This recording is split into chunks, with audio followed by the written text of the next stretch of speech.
Good. And we're live. Good. Welcome to the Uncommon Sense podcast. I am your host, Blake. Hope you guys had a great holiday. I am joined today with a buddy who I've known for a little while, a photographer, really talented photographer. Instagram, would you call yourself an Instagram influencer? No, content creator. Not really, just content creator, right? Yeah, I think so too. Ver, how you doing, Ver? I'm good. Thanks for having me. Yeah. So, I mean, obviously, like I met you through our buddy Heidi. But after I started following you on Instagram and looking at your photography, because I used to do photography a couple of years ago, I fell in love with your stuff because where a lot of I think a lot of people on Instagram, especially when they're going for, especially like monetization or whatever, I feel like a lot of people are putting forth this. I don't want to call it unreal, but we'll call it embellished, look about their lives. But you're different. You've got a very classy look to everything you do. Being like an ex-photographer, you can see how much work you put in your pictures. You can see the detail and everything and the color and the way that you're playing with everything is it's nice. And there's not too many people who are still kind of capturing that old elegant style that you've been putting forth. That's just different. So it's real interesting just to see, because like I said, a lot of people are just going to selfies and shots and weird things and all this kind of stuff, but it's you stayed true to your art form, and it's real great to see, because it's even like I don't know how you get those pictures of yourself. I don't know how you're taking pictures. I usually shoot with a friend. Okay, because I was like, either she's got a really good tripod and like she just really knows how to place herself, but yeah, it's great, it's cool. So how did you get into photography? So about almost 7 years ago, actually. It was 2014. It was, I think, April or May. And I remember the year before that, I had graduated from Concordia in languages, and I knew right away after graduating that I didn't want to do anything related to it. I love learning languages, but I didn't want to have a career in that field. Right. So I didn't really know what I wanted to do. I think I knew from an earlier age that I didn't want to have like a typical corporate job. I didn't know what I wanted to do. So after I graduated, I quit my part-time job. I basically took almost the whole year off. I know that's a luxury, but I did it. I traveled a bit. I tried event and wedding planning. I hated it. And then I went to Africa, and I volunteered with animals at an animal sanctuary for 5 weeks. I was amazing. I was trying to figure out like what my path was going to be. Right. And then after that, it was my dog being stupid. There it is. Problem. Yeah, no, it's okay. And then a couple months after that, I was like, you know what? I have a camera. I have a proper DSLR camera. It's always been a hobby. It's always been something that I've loved. Let me just try and see what I can do with it. So I started working for two of my friends' websites. One I was doing more like fashion around Montreal, and then the other one I was doing more like architecture and lifestyle. And after a couple of months of that, I started doing my own personal projects. I used friends as models, that kind of thing. And then I was just like, I just kind of wanted to see where it went with that. And then here we are 7 years later. That's it. I mean, listen, it's great that you got to see part of the world, and you kind of got to filter through. I kind of wish everybody had that opportunity to take that year off and kind of reevaluate themselves and see, they've been part of the machine for a little while, and now they're free to kind of do what they want. It really felt good to do that. Yeah. I know a lot of people.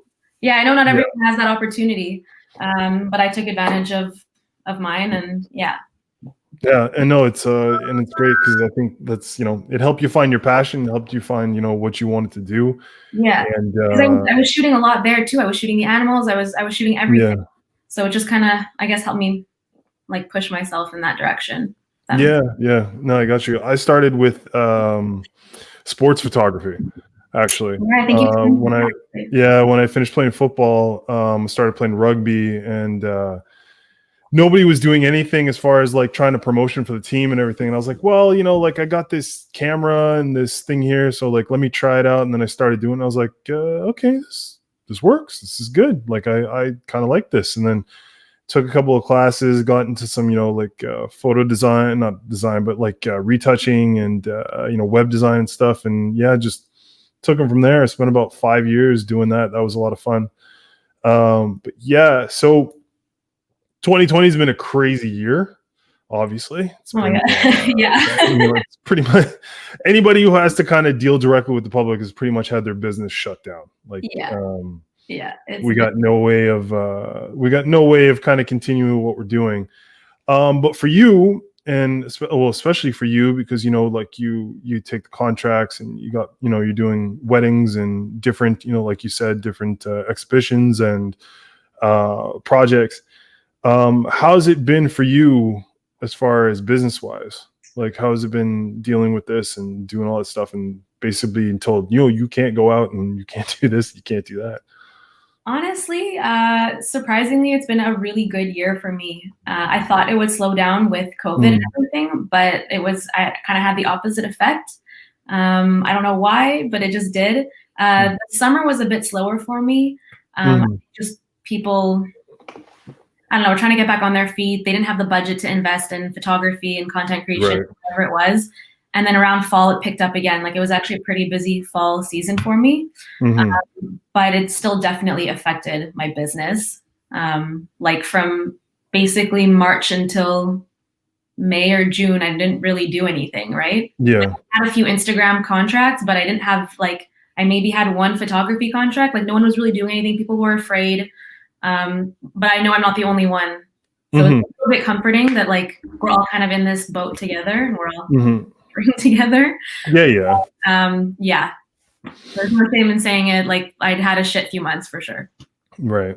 And so like and then how was 2020 for you, like with everything that was going on? Because again, like I follow you on Instagram, so I'm like, I'm watch like I watch the photos and everything. And then so George Floyd happened. And then that all exploded. Black Lives Matter became the center topic of conversation for overdue pretty much the majority of the summer. Yeah, for sure. And I saw you, I saw you posting a lot of like, informative things, interesting things. But what was your experience with it? I know, like, a lot of people, how do you put this? Probably a lot of people would point out, trying to think how you would, let me put it this way. My mother's white. Okay. So I'm half, and my girlfriend's obviously white. My kid's 3/4 white. Like, my daughter here, my 2-year is 3/4 white. The majority of my family that I hang out with here is white. But obviously I don't look white, so I don't really pass off as that. But the one thing that kind of bugged me, or the one thing that had me worried, was that there was a lot of hostility towards one group of people. And what worried me and what bothered me was that I saw my friends and my family whom haven't got a racist bone in their body, who have never done anything against any other race, who have not affiliated themselves with anything or remotely done anything that you would be considered racist. They were confused and they were scared. And the family thing was confused. Yeah. Okay. They were confused. They were scared, and they felt like they had this sense of guilt that they didn't earn, to put it in a certain way. And I felt for them, because a lot of people who, like I saw, like, you posting a lot of stuff, and I was like, well, that's good. She's spreading the literature. She's talking about, the different situations that we're in. She's bringing light to a lot of subjects through her social media, and that's a great thing to do. But I wanted to know, like, how did that affect you personally? Like, how did it make you feel? Like, what was your, George Floyd happens, this thing explodes, everyone starts talking about this. What were your first feelings like when it came down to all that? My first feelings I get, like, I remember I watched the George Floyd video. It was shocking to me, but on another level, it wasn't shocking at all because I think because of social media, we've just become so desensitized to everything that we see. Like you can watch people die every single day on the internet or on the news, and like at some point, it just doesn't really affect you the same way Right. as it did maybe like 10 years ago. Right. As shocking as it was to see that happen in broad daylight, no one doing anything about it, it also wasn't really. But I think it created like a chain of events that happened after, like you were saying, it kind of blew everything up. It kind of started the conversation. Like everyone was talking about it. Everyone was talking about the people before that who were murdered. And it just kind of it got people talking, and more than just talking, I think it got a lot of people doing their own research. Like it's great to post on social media, it's great to repost accounts run by people of color and all that, but at the same time, if that's all you're doing, then like I don't really think it's as meaningful as you doing your own work behind closed doors, where like you can't promote the work you're doing or like what you're learning, that kind of thing. So I watched a couple documentaries. I watched what was it? The Central Park Five? Is that yeah, Central Park 5. Yeah, that was wild to me. I could not believe that was a true story. I watched what's the one that talks about Did you watch the 13th Amendment? That's the one that I could wait, no, the 13th Amendment. Is that the one that talks about like the prison system? The prison system and how like it's an evolution from slavery. Yeah. That was that, I think was the most eye-opening documentary for me personally. Like I had no idea like how deep and far back it went. And it really made me understand racism, systemic racism, all that stuff a whole lot more than I ever thought I did. And like you grow up thinking that you understand racism, but like I've never experienced racism. Like I don't know I know people that have experienced it, but my close friends are predominantly like white or Middle Eastern or like European. Like they haven't experienced racism, Grow up having this conception of it, and then this just completely like, sorry, I feel like I'm not articulating myself properly. No, it's fine. No, it's the real thought. It's the real feel. Yeah, it really just really opened my eyes. Like I couldn't believe that. And then after that, I started doing more research, and I've started including, like, as you know, I'm a huge reader. I've started including authors, specifically like people of color, in my reading, in my everyday life. So I've read a few books that have also just kind of like opened my eyes to racism in the 60s and the 70s, what people still go through today on like a more of like a micro level that like is more subtle, but like it's still there. And just like the comments that people make, like the expressions that people use, like I think I've just learned to be a bit more sensitive to those things and just like look out for them a bit more, if that makes sense.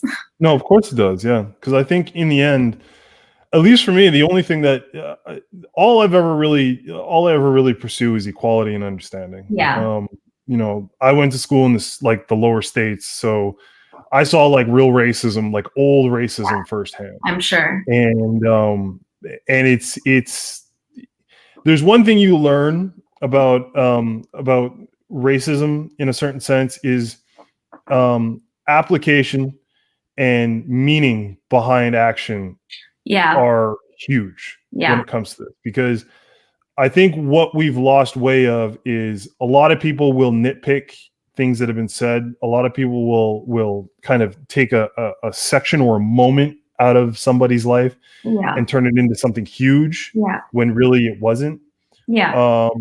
And you're saying like a racist moment? Yeah, like just like you say something out of context, or you say something that you don't really realize. When I was in the South, there was a way that people talk to you differently. Like you could tell it's very different. You can feel the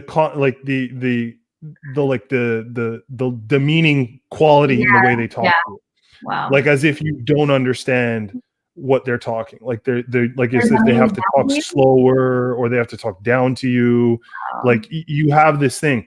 But what you learn over time is that these people don't mean negative. They're not negative by it. they grew up in a system Yes, they're a where this product of was, their own environment. that's it. There, it's just normalcy. I met some of the nicest people ever there who did talk to me a bit differently, but after I got to know them a little while and they heard me speak and stuff, all of a sudden their whole attitude changed towards me.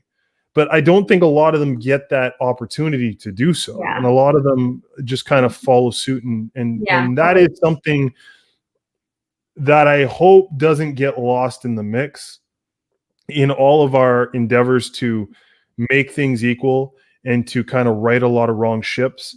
My biggest thing is I don't want to see, like I was saying before, I don't want to see the finger pointing. I don't want to see the radicalization of this, because for me, this is a intellectual endeavor to better our situation. Because the more, like you said, the more, and the reason why I appreciated your stuff was because it was about knowledge and literature. It was about things that have been factualized. It was about, a lot of your posts were about accounts by people who were scholars, who were, brilliant writers, and a lot of people who we don't hear of. But these people had really great accounts on how to describe and authenticate the experience of what it is to be essentially not white. Yeah. And not to interrupt, but I think no, of course, we have a great way of seeing it through. I guess like being on the receiving end of it. It's like, so to speak, is reading a book from the perspective of a person of color, because like you can only ever interpret it as that point of view. There is no other point of view to interpret it as. right. So I think, books are such a great way to understand it better and empathize with it, because it, like, reading those sad stories, reading anything related to that, like, if you're an empathetic person, you can't not feel something. That's right. Yeah, it's and I think to a certain sense, a lot of people kind of shade themselves away because they realize that there's something there. They realize there's an issue there that and they don't want needs, and they don't want to deal with it. That's it. They're like, it's not me. It's not my problem. I don't. Like, no, but it comes from a place of privilege to be able to just like sweep it under the rug. I don't feel like dealing with it. Yeah, it's and that's another thing too. It's like I was talking about.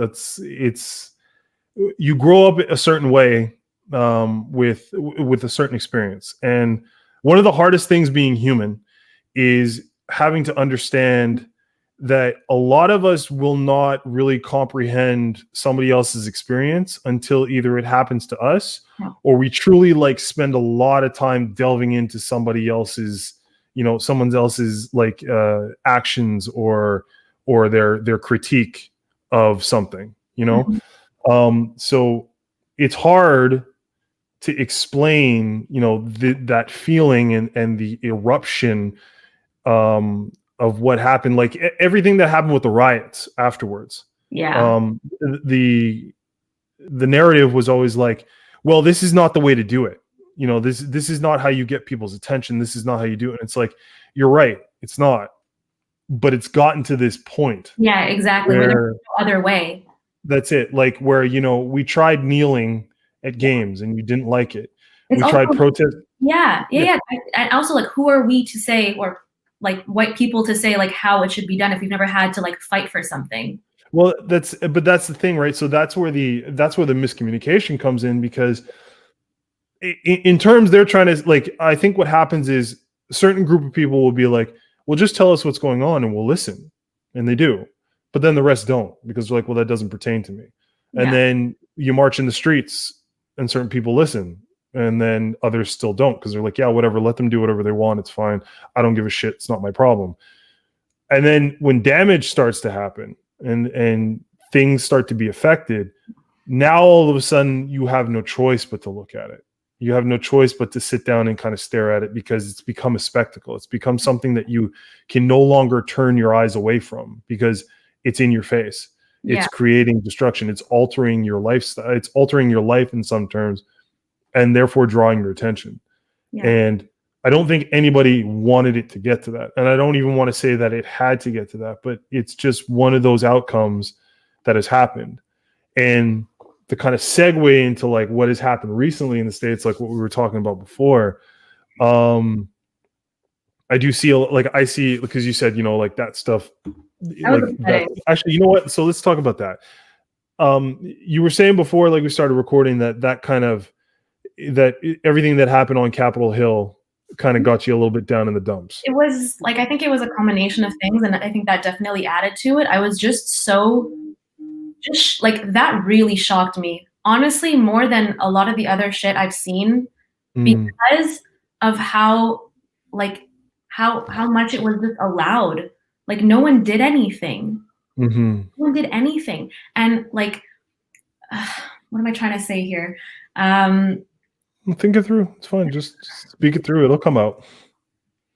You know what? Okay, I'll be completely honest. My first reaction when I was watching this was the reaction that I know that like Black people don't like white people having, of like, if it was Black people, it would have been like a massacre. There would be bodies everywhere.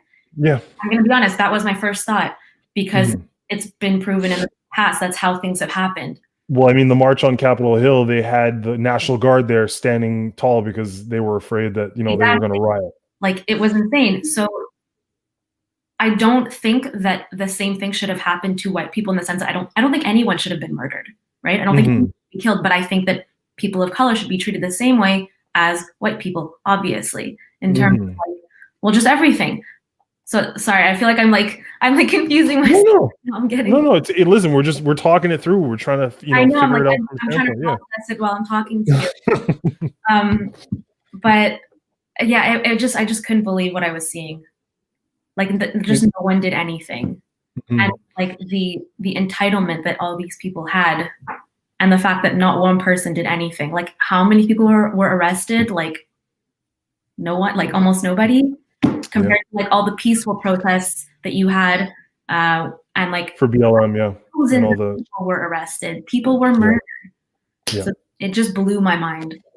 I think what that showed, especially, and I think that was I don't want to say it was a good culmination to 2020, but I think that kind of put the cap on it, was the difference that you had in this situation.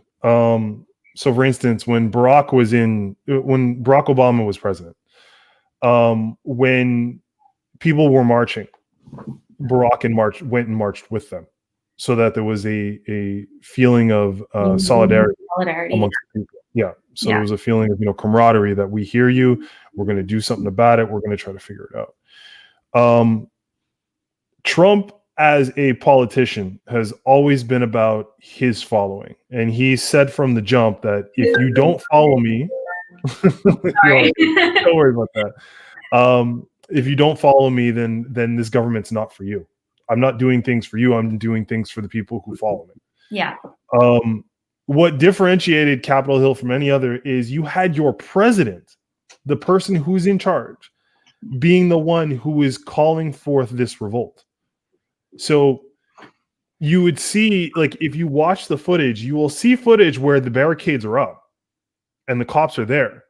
And then all of a sudden you see like somebody either on an earpiece or talking on a phone, and they just back off, because the president is telling them that he's inciting this thing to say, like, they can go.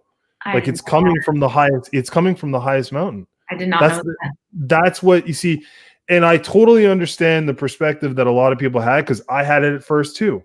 If this was when Black Lives Matter, you guys had the National Guard up on that hill protecting everybody. Tear gas, like, it was insane. Exactly. But like, in this, bullets, and then there was nothing happening here. There was the kid who lost his eye.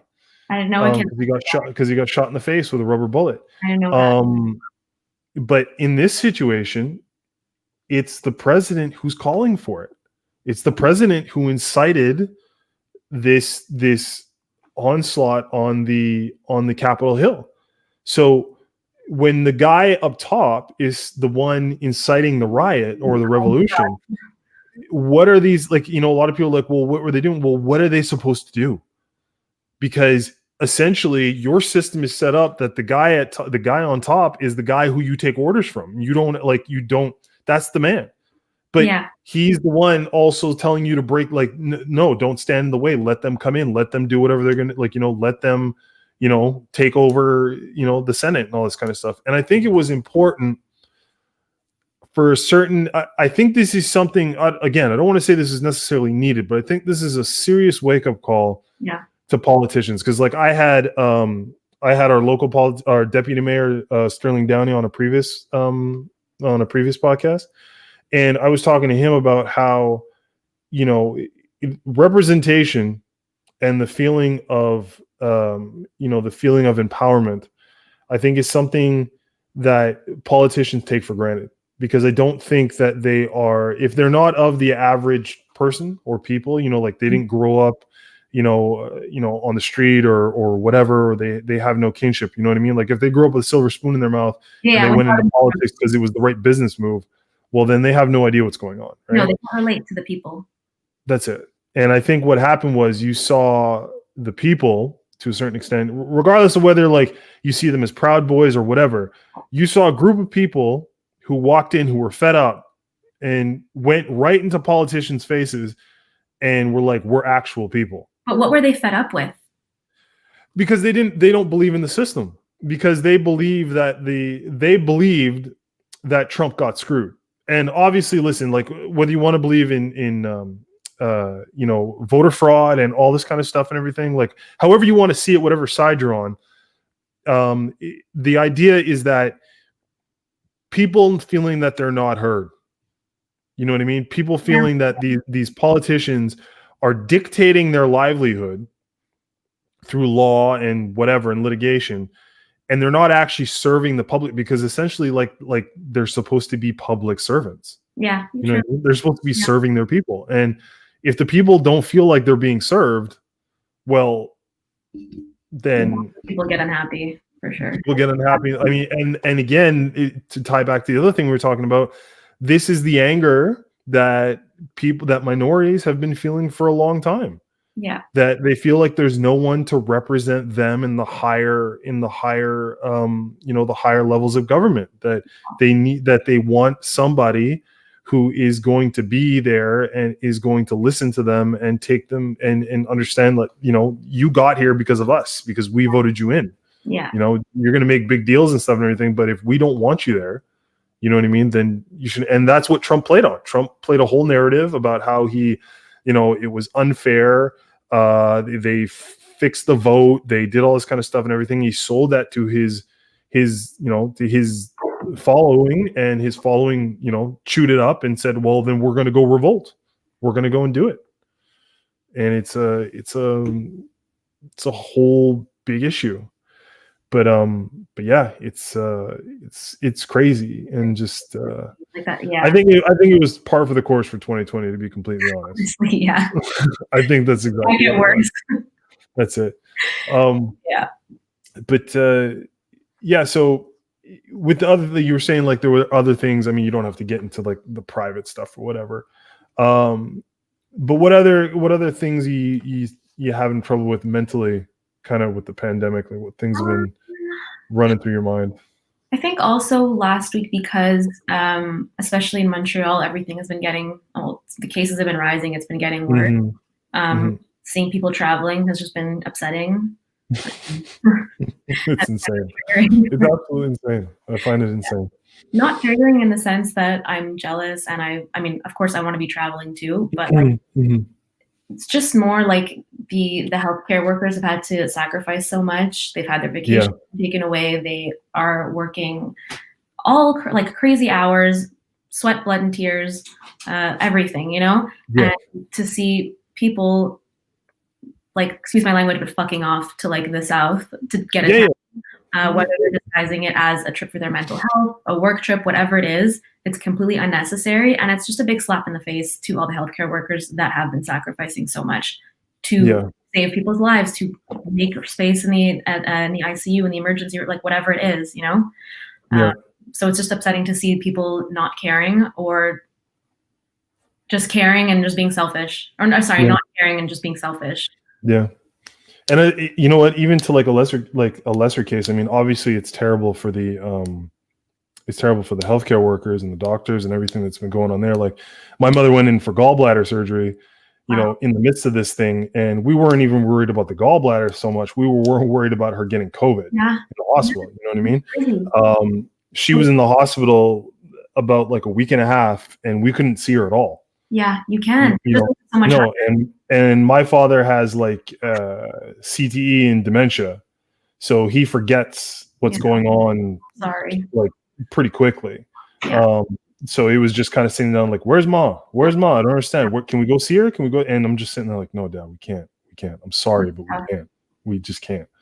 You know, and that's really yeah, it's really, you can get real angry real quick and real frustrated. And I think even like I was saying, to a lesser extent, to us, because of the businesses that we're in, it's even more frustrating because as long as people keep doing these things and keep screwing around and going out, you know, and having parties and stuff and everything and spreading it, it's less time we get to go back and do what we love to do. Exactly. I think people need to we need to band together. We're all in this together. The quicker we follow the rules, the more we follow the rules, the quicker this can end, that we can get back to normal life.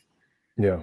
It's like I have one of our close family friends is a doctor, she's a surgeon, and we went into the emergency room because I don't remember what happened. A guy got into a car accident or whatever, and there's no room for you here. You need to leave. Like he needed to go to another hospital or another wing or whatever. Like he couldn't be there. Right. There's no room in the emergency. Like it's really not okay. So it just when I see people traveling, unless it's absolutely essential, I have no problem with it. But like if you're just going down south, because the thing is also you're compromising their health system. Like if you're going to Mexico, they are not equipped the same way that we are. They're a developing country. So you're taking up space in their hospital beds that can be used for locals. Yeah. And not to mention, like, even if you like, oh, well, it's COVID, you know, whatever, they'll get over. Well, it's not about that. It's about the fact that, you know, people need surgeries, people need cancer treatments, people need. My friend, the doctor I was telling you about, sorry, but like they've had to like, they're not treating certain cancer patients. They've had to say no. Which is just. Like you have cancer, you can't be treated because COVID. Yeah. Because the hospital. Which I don't know if I mean, kind of thinking about it, I'm like, listen, it's, you know, we'll treat as many people as we can treat, but I mean, like, I don't know what to tell you. It's almost, it's a weird thing. Yeah, it's a weird thing because it's like, I almost say like, listen, you want to go travel? Okay, cool. But then you opt out. You're not getting treated. We can't benefit from our. Yeah, like we're not dealing with you. No, this is ridiculous. If you don't want to follow the rules, that's fine. That's it. There should be consequences. Yeah, it's just it's a sad event because you kind of, I think weirdly in Quebec, especially because, you know, we've regardless of whether you're Anglo or Franco, you always still think of like Quebec as its own little microcosm of like, we're against everybody, you know, like we're against the rest of Canada. True. And it's just kind of sad to see the fact that, like, you know, we can't all just be like, okay, cool. Like, listen, like, let's just chill out, shut this shit down. Let's just relax for a while. Cause we had it under control a bit for the spring. Yeah. Like after my birthday in the spring, like, you know, the numbers were going down. People were happy. Yeah, said, okay, cool. Even all through the summer, considering like how many people still got together, it was so much better. That's it. We were fine. Like we were okay. If things were still closed. Yeah. But people were outside, and yes, it was still summer. Like people were outside, they were doing their thing. But then they changed that rule, and we're like, okay, well now we can have gatherings of up to 250 people. And I was like, oh no, it's gonna start happening. And then that freaking week, goddamn Tam Tams happened, and then everything just from that point just went. Which week was that? I know it was the week after they made the announcement. Is that end of summer, beginning of fall? I think so. I think it was like right at the end of summer. They made that announcement where they were changing, because they were playing with the idea of starting doing festivals again.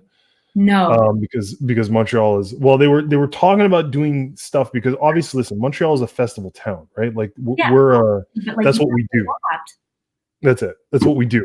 That's how Montreal makes all its money. It's like we do festivals, right? So, but then I remember they were like, yeah, we can do 250 people, and I was like, this is not going to work out well. No. And then I remember they just, like, I saw things on social media, people at Tam Tams, like all close, smoking weed, sharing joints, doing stuff. I'm like, well, that's going to explode in their face real quick. And then 0 to 100. There was no middle. Then it all started picking back up over again. And then we got to that. I think that was like you said, I think that was like September. And then October it started climbing, and then November they shut it back down again because they're like, nope, it's all coming back now. That's the second wave. And then It's getting worse and worse. it's been doing that same thing. And now But my biggest thing is we have the psychology to deal with now about it. This is going to be the problem, is because people just aren't going to listen anymore. Like if you keep instituting these, that's the thing. They're flip-flopping. That's it.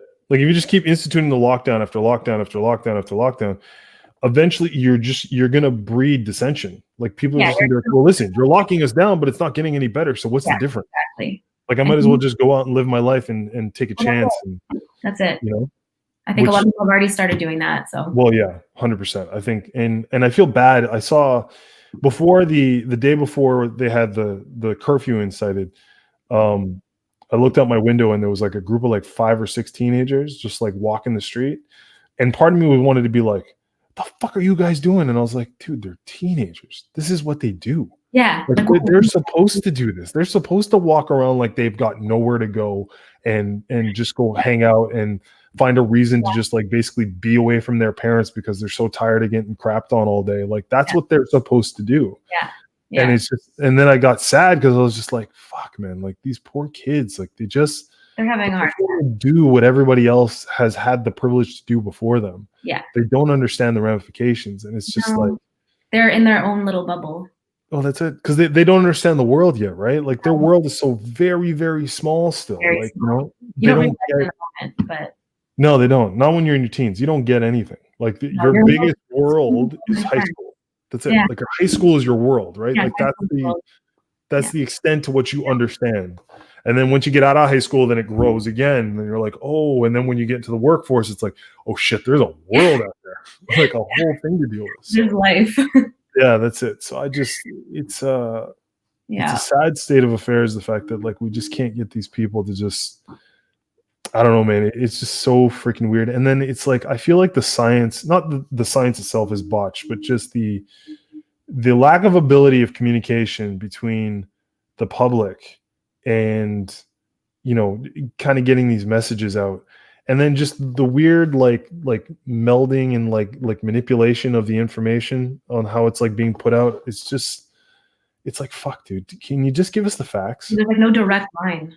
No, just give us the facts. Like you don't need to sugarcoat stuff and everything. Like literally whatever they find, just read it right on air. That's it.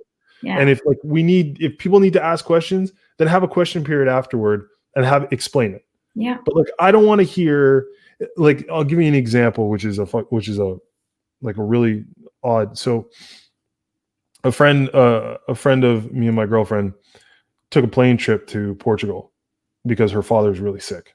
Or not sick, but her father's alone and he's older. So it was the right reason for her to go. Like, and she's fine. You know, and Portugal is doing a really good job of controlling their outbreaks and everything. So she goes over there and she's coming back, right? Guy comes on the plane, passes out on the plane. Just passes out. Like, boom, drops to the floor. Right then I would have been like, I'm off, I'm gone, like move, I'm getting off this plane, like whatever. Anyways, so they come, they get him up, sit him down, seems to be okay, he's doing all right. But he's obviously not well. Like he doesn't look well. In my mind, not having a medical background, not whatever, I'd have been like, listen, the dude's got to get off the plane for the safety of everybody else. Even if he just had a fainting spell, like let's remove him, let's check him out, give him a COVID test, let's make sure that he's okay to fly and be around other people. We'll get him on the next flight. It's fine. They didn't do that. I mean, some medics came on, checked him out, but whatever. They put him on the plane. Anyway, so she is in business class. This guy was in economy. She was in one of those like little business bubble things there, you know, where you're by yourself. She starts hearing this weird noise. She looks to the bubble next to her. It's so then she looks at him and it's a dude. And he's puking in a bag next to her. And she's just like, what am I going to do? She's like, what am I going to do? I can't get off this. I can't get off this plane. What am I going to do? I can't get off. I'm screwed. When was this? A couple weeks ago, like 2 weeks ago. But so anyways, my point being is before a plane takes off, whenever a situation like that happens, they always refer to the pilot. The pilot makes the decision, right?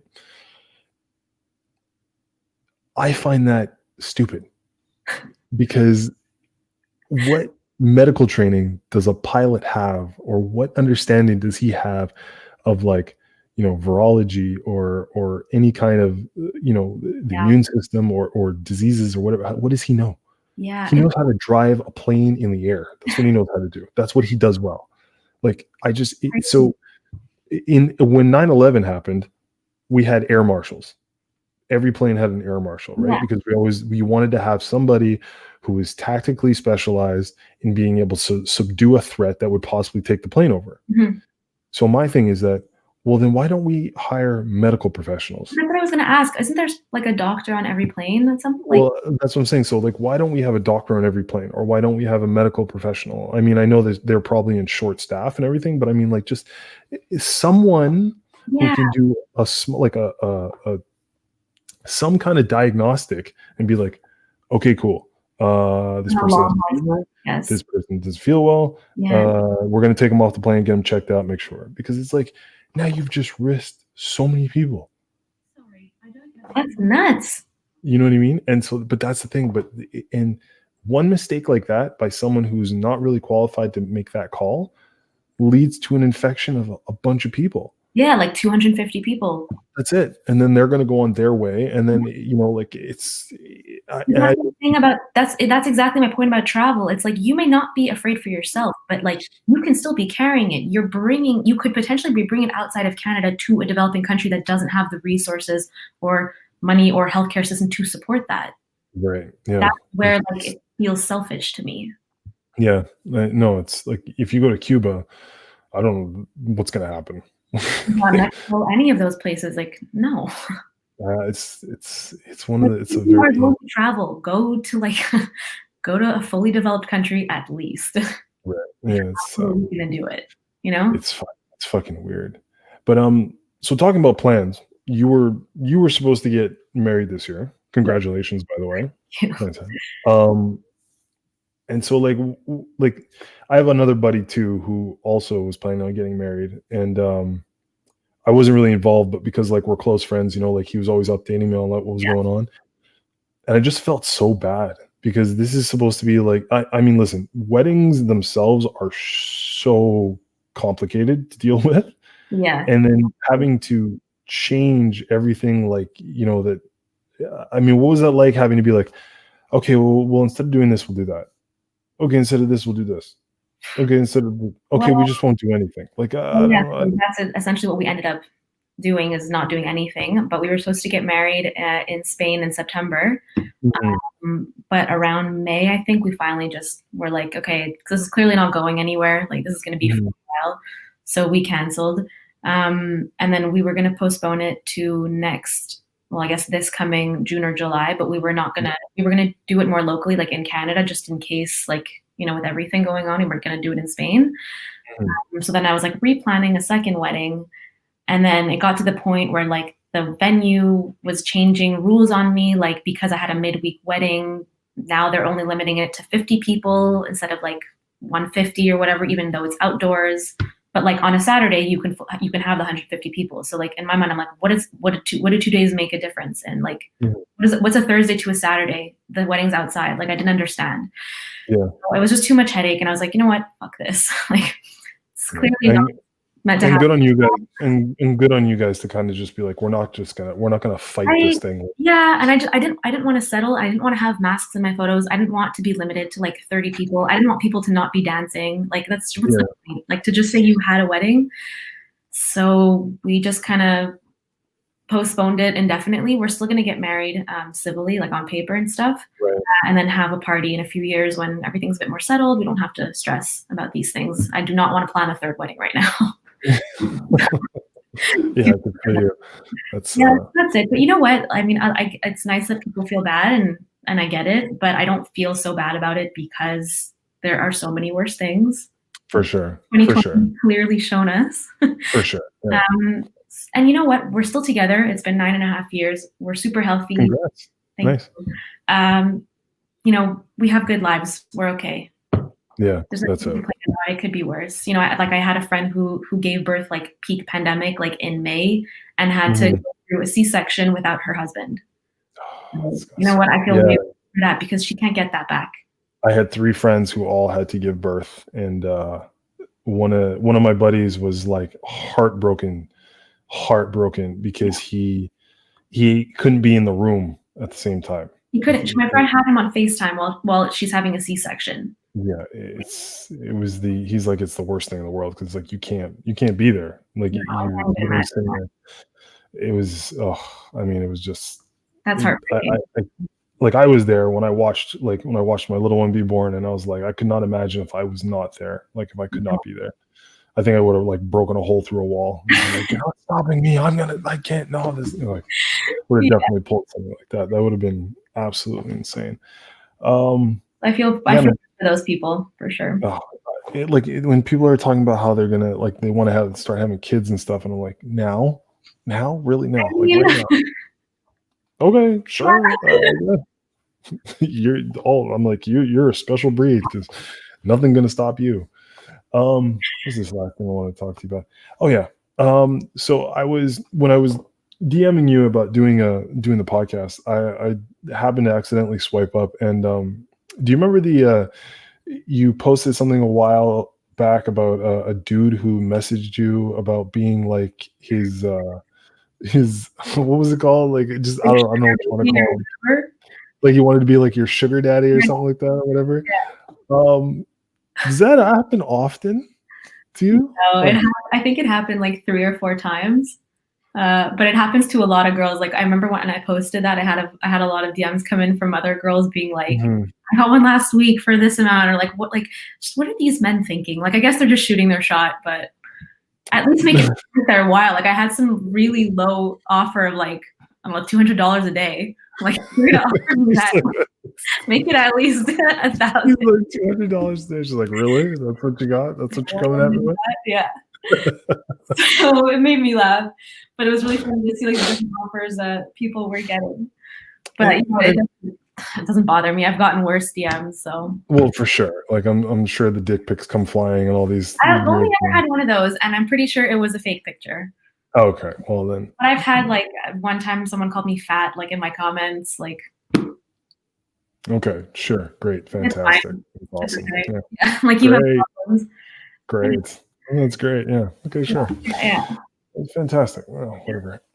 But yeah, so I mean, I always feel bad, man, because it's like, especially like, like someone like you or someone who's being creative, it's like I always feel like there's like a hurdle you guys got to get over, or maybe it's just noise. Like, I don't know. I guess when you don't take it seriously, it doesn't really bother you, but it's just like to have stupid shit like that, when especially with you, because it's not like, and I don't mean this in any way, but it's like, like if you were, showing off whatever, like, if you were doing bikinis Yeah. and whatever, I wouldn't condone it. I wouldn't want it for anybody, but somewhere in the process, I can understand where the idea comes from that like someone believes that they could, comment on you or whatever Yeah. because you're whatever. I mean, you shouldn't, but I can understand in their head where they feel like they have the opportunity to do so.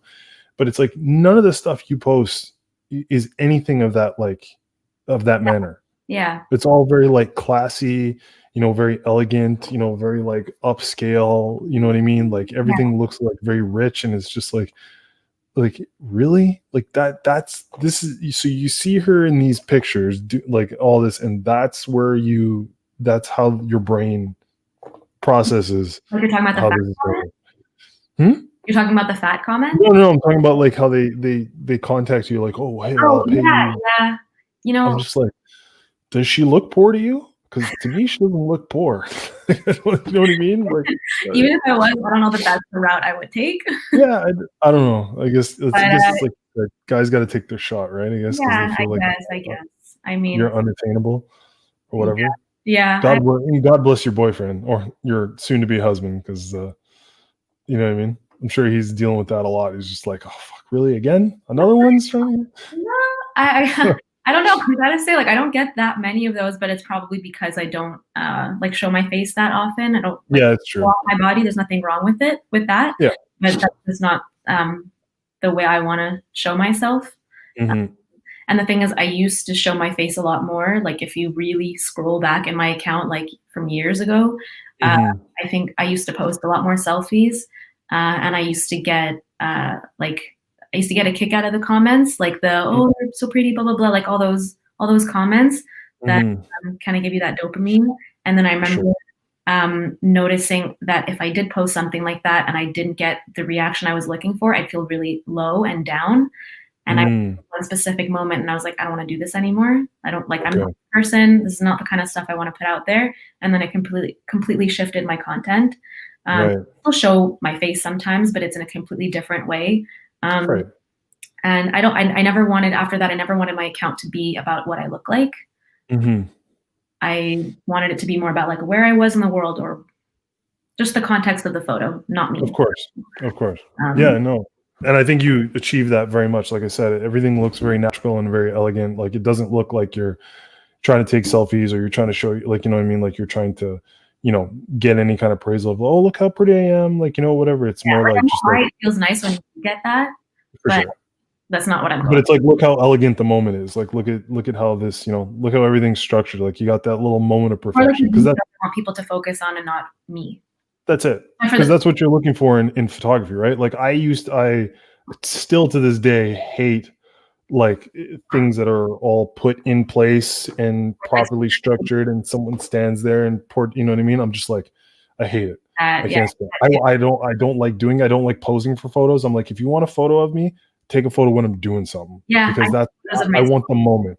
Yeah. The moment is what I love. Like I just do that all the time. I always get comments. Yeah.